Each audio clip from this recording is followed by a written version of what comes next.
काल मान्य न्यायमूर्ती निवृत्त न्यायमूर्ती शिंदेसाहेब आणि आमचे अधिकारी मान्य जयरंगे पाटील यांना भेटलेत आणि शासनाच्या वतीने आपण जी काही कार्यवाही करतोय त्याची त्यांना कल्पना दिलेली आहे. त्यानिमित्तानं त्यांनी मांडलेल्या काही मुद्द्यांसंदर्भात चर्चा करण्यासाठी आज पुन्हा आमची मंत्रिमंडळ उपसमितीची बैठक आता झाली. आम्ही सर्व मंत्री त्या बैठकीसाठी उपस्थित होतो.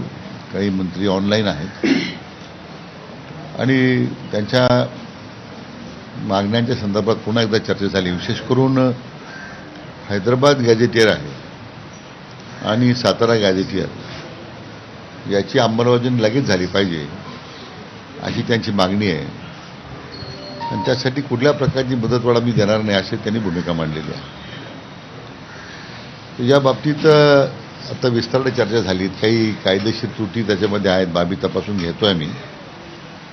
अंमलबजावणी करण्यासंदर्भात काय होतंय आणि मग पुन्हा त्या बाबतीमध्ये त्यांच्या समितीत आम्ही चर्चा करणार आहोत असं आमच्या मंत्रिमंडळ उपसमितीमध्ये आता आम्ही ठरवलं.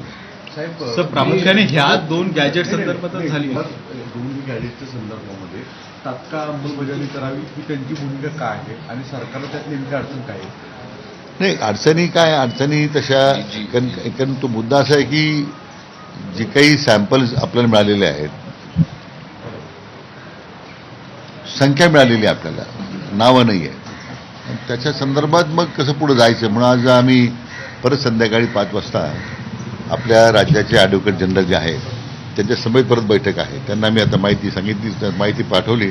आमच्या विधी व न्याय विभागाचे सचिव आहेत मंत्रालयातील आपल्या आणि आमच्या विभागाचे जे सचिव आहेत त्यांच्या समेत आता पुन्हा 5 वाजता ॲडव्होकेट जनरल यांच्या समेत चर्चा होईल.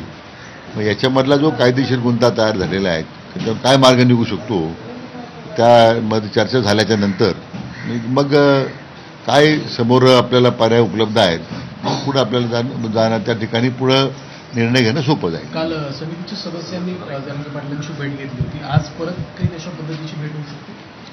नाही, आज भेट घेण्याचा प्रश्न नाही, कारण त्यांनी मुद्दे आता उपस्थित केले आहेत. पुन्हा ते हे सांगणार की मी जी माहिती मागणी केलेली आहे त्याच्या संदर्भात तुम्ही काय निर्णय केलेला आहे.